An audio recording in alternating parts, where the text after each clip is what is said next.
बिस्मिल्लाहिर्रहमानिर्रहीम। अस्सलाम वालेकुम। डोनाल्ड ट्रंप ने आज बिगल बजा दिया है और ये इतना बड़ा बिगल है, इतना बड़ा बिगल, तूफान है, तबाही है। यानी आप अंदाजा कर लें कि इजराइल के सारे प्लान्स को बर्बाद करने के लिए बयान काफी है। ट्रंप ने आज इजराइल के प्राइम मिनिस्टर समेत पूरे इजराइल को मुखातिब करते हुए कहा है, जल्द अज जल्द इजराइल इस जंग को खत्म कर दे, कैदी वापस आ जाएं, बस काफी है। इजराइल जितनी जल्दी हो सकता है इस जंग को लपेट दे। ज्यादा देर अब इस जंग को इजराइल को कंटिन्यू नहीं करने दिया जाएगा। आप अंदाजा नहीं कर सकते कि ट्रंप ने 2000 साला इजरायली प्लान पर पानी फेरने वाला बयान दिया है। और यह बयान तब दिया है जब नेतन्याहू आता है अमेरिका की कांग्रेस में और सारी दुनिया ने देखा है जिस तरह ये सारे मोहरे खड़े हो गए थे और ऐसे उसका इस्तकबाल कर रहे थे जैसे वो दुनिया फतह करके आया है। 50,000 बंदा मारकर, तकरीबन 20-25 लाख लोगों को बेघर करके, 1600 बिल्डिंग्स तबाह करके, लाखों लोगों को जख्मी करके, बदतरीन दुनिया की दहशतगर्दी का मामला करके ये शख्स आया और ऐसे उसका इस्तकबाल किया गया है कि जैसे इस कायनात में अवतार आ गया है कोई। और उसने जब तकरीर की है तो दुनिया ने देखा है, सारी दुनिया ने देखा है कि असल में दुनिया का ताकतवर शख्स कौन है। ये अक्सर औकात हम कहते थे, सारे लाइन में लगकर सिर्फ वहां पर एक ही खातून थी जैसे ट्रंप के मामले और बहुत सारी चीजों पर कभी साथ दिया कभी खिलाफ की, वो खड़े होकर नेतन्याहू को कह रही थी कि तुम वार क्रिमिनल हो। इसके अलावा किसी की जुर्रत नहीं पड़ी थी। ये तारीखी लम्हात हमने देखे और आप अंदाजा नहीं कर सकते कि नेतन्याहू ने असल में उसने किसको बताया, उसने ट्रंप को बताया है। उसने कहा ये देखो मेरी ताकत कितनी है। इस सूरत हाल में आप सोचें, जब वो तकरीर करता है हर 2 से 4-5 मिनट बाद, 55 मिनट की तकरीर की है उसने, हर चंद मिनट के बाद ये खड़े हो जाते हैं और खड़े होकर जनाबे वाला वहां पर तालियां बजाई जा रही हैं जैसे कि कोई वर्ल्ड कप जीत कर आया है, जैसे कि दुनिया के अंदर किसी ने कोई डिस्कवरी कर ली है, गुर्बत खत्म हो गई है, बीमारियां खत्म हो गई है, पूरी दुनिया को फतह कर लिया, रस्तू आया है ये कोई।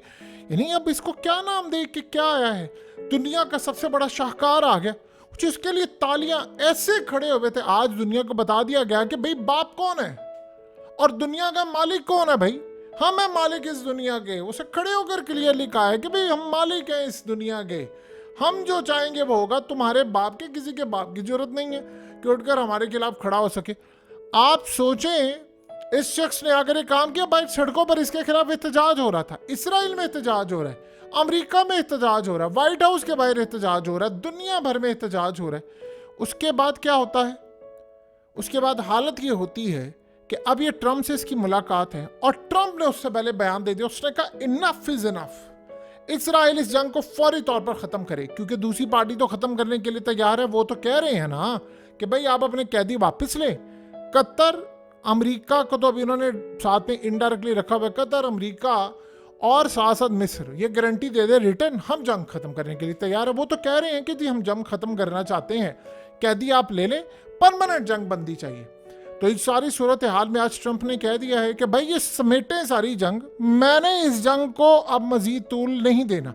सोचे ये तब उसने बयान दिया है कि जब दुनिया ने देखा है कि एक ताकतवर शख्स आता है और वो आकर बैठकर कांग्रेस के अंदर तकरीर करता है, क्या रिपब्लिकन क्या डेमोक्रेट्स ऐसे लाइनों में लगकर, जैसे एस्टैब्लिशमेंट का कोई बड़ा नुमाइंदा आता है तो सारे उसकी जुतियां पॉलिश कर रहे होते हैं कि हमें इलेक्ट करवा देगा, धांधली के जरिए ले आएगा फलाना, कि बाप है ये हमारा। वो इसी तरह खड़े हो गए और उसने दुनिया को बताया है और खास तौर पर इसराइलियों को बताया है कि तुम लोग मेरे खिलाफ सड़कों पर निकले, वो देखो कैसे हम पूरे अमेरिका पर और पूरे वर्ल्ड पर राज करते हैं और बाप है हम उसके, बाप हम पूरी दुनिया के, हमें क्या किसी ने पकड़ना है। वो कहता 2 अरब मुसलमानों ने हमें आकर पकड़ना है, हमें आकर कोई पकड़ेगा और हम चलाते हैं दुनिया को, कौन चलाएगा हमें। और 57 मुल्क, ये 57 मुल्क हमारे खिलाफ आएंगे, फौजें भेजेंगे, ये एयरफोर्स भेजेंगे, ये जहाज मिसाइल भेजेंगे, हम हैं दुनिया के बादशाह, हम चलाएंगे बताएंगे। अब ये जब सिनेरियो हुआ है तो ट्रंप ने जो बयान दिया, इजरायली कहते हैं रेड लाइन क्रॉस कर दिया ट्रंप ने। देखिए इस सारी सूरत हाल में अगर उन्हें जंगबंदी करनी है तो फिर क्या होगा। अब ट्रंप ने जो बयान दिया है ये इजराइल के दिल पर जाकर लगा है। देखिए इस बात को आप अच्छी तरह समझ लें, दुनिया की कोई ताकत बाइडेन को नहीं जितवा सकती थी, दुनिया की कोई ताकत कमला हैरिस को नहीं जितवा सकती थी।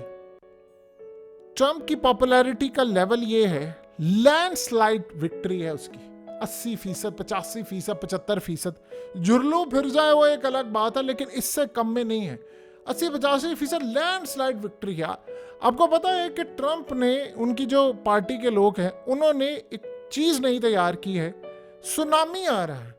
सुनामी से आपको याद होगा कि किस मुल्क के सियासतदान ने सबसे पहले ये बात कही थी कि सुनामी का उसने स्लोगन दिया, उन्होंने इसको कॉपी किया और कहा है कि ट्रंप की वेव आ रही है, सुनामी उसका आ रहा है और सुनामी के सामने जो खड़ा होगा बह जाएगा। आपको पता है सुनामी जो है वो तबाही लेकर आता है, वो कहता है मैं जो मुखालिफिन है उनके लिए तबाही लेकर आ रहा हूँ। ट्रंप ने, देखिए दुनिया में याद रखिएगा, जो शख्स मौत को सबसे करीब से देखता है उसके खौफ खत्म हो जाते हैं। आप ट्रंप को क्या कर सकते हैं, ये छोड़ेंगे अब ट्रंप को।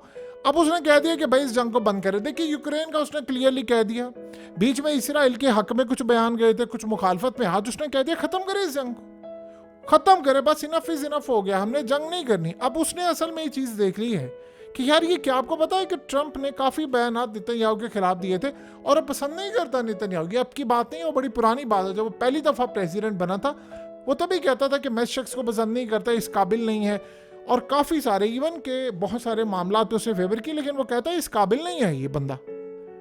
अब सीन ये हुआ है कि वो ये समझ रहे हैं कि रेड लाइन क्रॉस होगी। अब यहां पर आप ये देखें नेतन्याहू क्या है, उधर से पुतिन ने काम किया है कि शाम के सदर बशार अल असद को इमीडिएटली बुलाया मॉस्को। अब वो मॉस्को पहुंचे, वहां पर मामला तय हो रहे हैं, क्योंकि यहां पर इसराइल ने जो मामला तय करके वहां पर जाना है उसके मुताबिक शाम से अब इसराइल के खिलाफ कार्रवाइयों का आगाज होने वाला है। क्योंकि अगर तो इसराइल ने जंग को बढ़ाया तो फिर ये तो जंग है। अब इस सारी सूरत हाल में ट्रंप ने रेड लाइन, इसराइल कहता है हमारी क्रॉस कर दी है, यानी आप अगर क्रॉस करेंगे तो देखिए अभी दुनिया में याद रखिएगा बहुत सारी तबाही जो है वो नवंबर तक है। दुनिया की सारी एस्टैब्लिशमेंट जितनी है, जिन ममालिक में भी है, उनके पैरों तले जमीन निकल रही है। ट्रंप आ रहा है, आएगा तो हमारा क्या करेगा, क्योंकि बाइडेन ने जिन मुल्कों में एस्टैब्लिशमेंट के साथ मिलकर खेल खेले थे उन मुल्कों के अंदर तो खलबली मची है। क्योंकि ट्रंप की जो पॉलिसी है वो बड़ी क्लियर है कि हमने किसी मुल्क के अंदर ये ज्यादतियां जो की हैं, उसने खास तौर पर बाइडेन ने, हमने उसको रिवर्स करना है। तो वहां पर तो वो सारी खलबली मची। अब ये सूरत हाल जो है, अब आप ये सोचें कि नवंबर तक, देखिए ट्रंप का अल्लाह से दुआ है कि अल्लाह उसको सलामत रखे, उसका रहना इस रोए जमीन पर सबसे अहम बात होगी। देखिए अगर किसी डील के अंदर कोई लेन देन का मामला ऊपर नीचे भी करना पड़े, हमारा तो डील फाइनलाइज करे, इजराइल वो डील फाइनलाइज करे, ओके करे, दुनिया की लड़ाई खत्म करे, या मिडिल ईस्ट की लड़ाई खत्म करे। नेतन्याहू ने वहां पर खड़े होकर जानते क्या कहा, उसने कहा कि बाइडेन ने हमें असला दिया, ये किया वो किया। वो किसको सुना रहा था, ट्रंप को सुना रहा था कि देखो हमारे मुश्किल वक्त में उसने हमारा क्या साथ दिया, फलाना दिया। और साथ उसने आगे कहा, कहता है इंडिकेट किया है कि हमें अब ईरान के खिलाफ एक मिडिल ईस्ट की नेटो कायम करनी है, मिडिल ईस्ट की नेटो कायम करनी है। उसने कहा जिन्होंने हमें तस्लीम किया है, जिन्होंने नहीं किया, उन सब के साथ मिलकर ईरान के खिलाफ हमें एक नेटो कायम करनी है, एक यानी पूरा अलायंस कायम करना है। जैसे नेटो की फोर्सेस है वो मिडिल ईस्ट की बनाना चाह रहे हैं ताकि हम ईरान के खिलाफ लड़ाई करें। सो इस सारी सूरत हाल के अंदर आज ट्रंप ने, देखिए ट्रंप की पॉलिसी बड़ी क्लियर है, यूक्रेन भी जंग बंद करनी है, ये भी करना है, वो भी करना है। वो बंदा सेंसिबल है। इसी आपको पता है कि अमेरिका के एस्टैब्लिशमेंट और फौज ने क्यों आज तक ट्रंप का मजाक उड़ाते रहे, उसकी बीवी के खिलाफ सारा, वो समझते हैं ये बंदा, उसको कहते हैं दुनिया कहते हैं ये पागल है, ये फलाना है, ये ऐसे है। उससे ज्यादा ज़हीन शख्स कोई नहीं है जो दुनिया के अंदर लाखों करोड़ों लोगों को मरने से बचाए। उससे ज्यादा कोई अक्लमंद हो सकता है, बताइए। जाहिर सी बात है अमेरिका के एस्टैब्लिशमेंट, उनकी मीडिया कंट्रोल में सारा कुछ, वो तो नहीं चाह रहे। अब वो कह रहा है कि ट्रंप तुमने हमारी रेड लाइन क्रॉस कर दी है, अब इसराइल में खलबली मची है क्योंकि उन्होंने इस जंग को बढ़ाना है।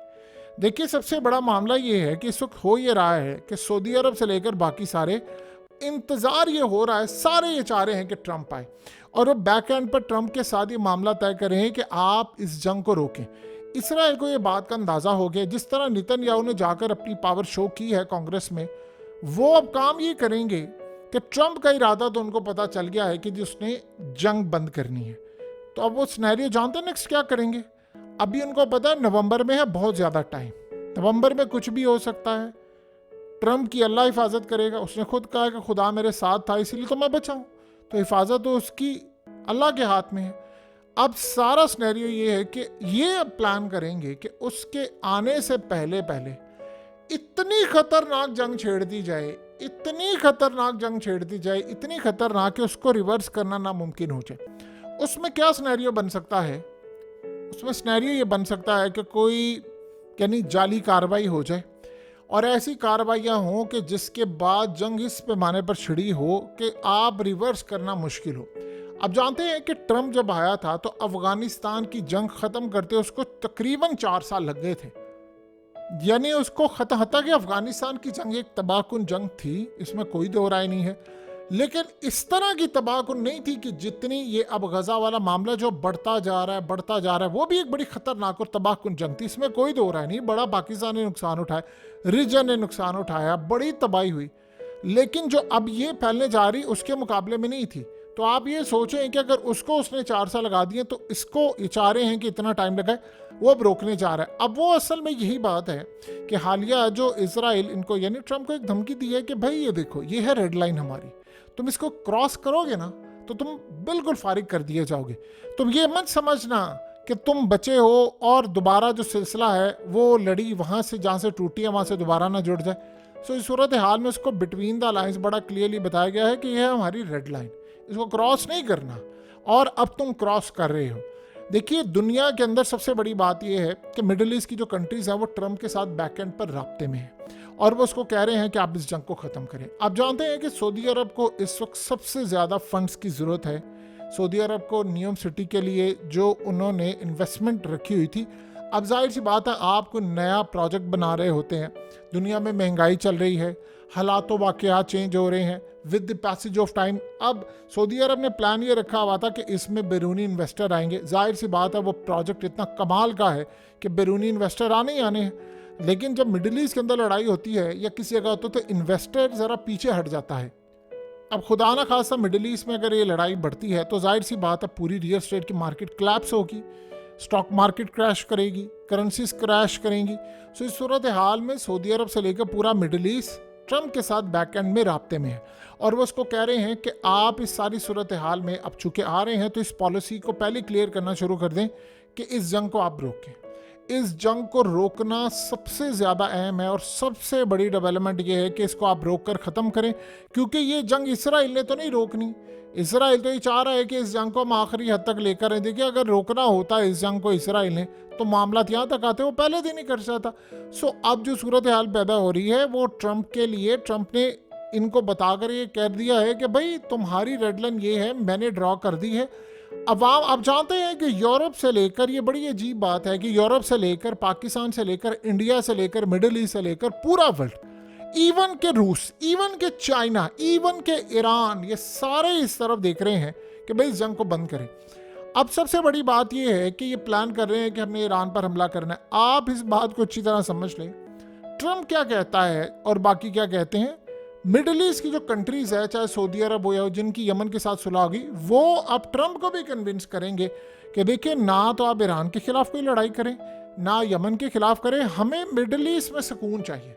सुकून होगा, इन्वेस्टमेंट आएगी, क्योंकि अब मिडिल ईस्ट की कंट्रीज ने एक का ये कर लिया है सब ने मिलकर कि हमने नया यूरोप बनाना है और यूरोप होगा मिडिल ईस्ट। और ये बिल्कुल दो राय नहीं है इसमें, जीसीसी जो है वो नया मिडिल ईस्ट जो है वो अब बनने जा रहा है यूरोप।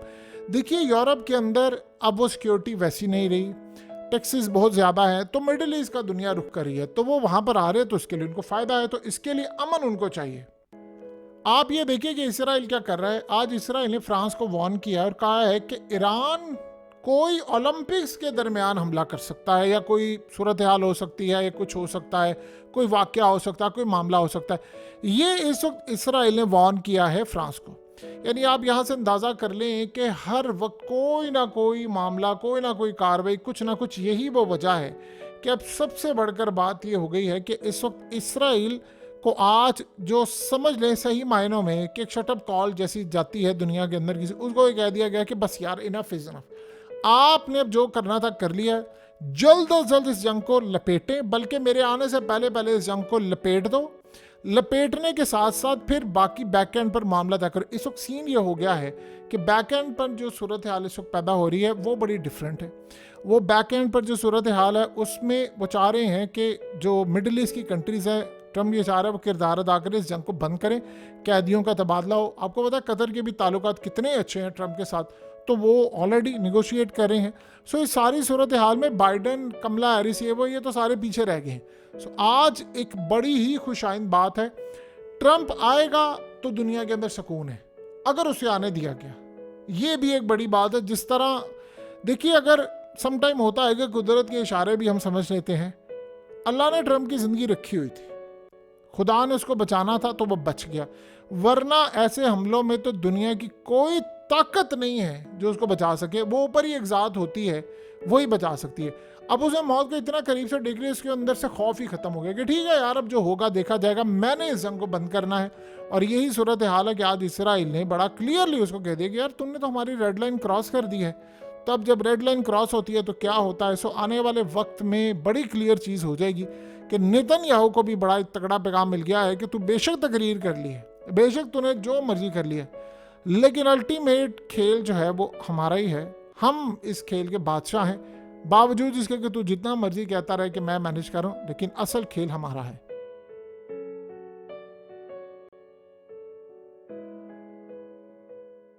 हकीकत टीवी को सब्सक्राइब करना मत भूलें, वीडियो को लाइक करें, शेयर करें और कमेंट सेक्शन में अपनी राय का इजहार ज़रूर करें।